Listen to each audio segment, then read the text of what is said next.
જેથી મનોડું બહુ મુંજાય રે તેથી દલડું બહુ મુંજાય રે જેથી મનોડું બહુ મુંજાય રે તેથી દલડું બહુ મુંજાય રે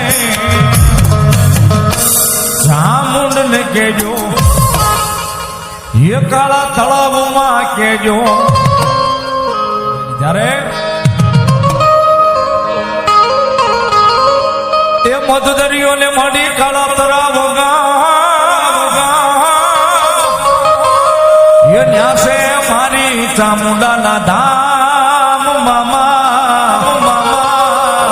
એ કાળાયા પાને મળી કોલે બંધાણા એ કાળાયા પાને મળી વચને બંધાણા જય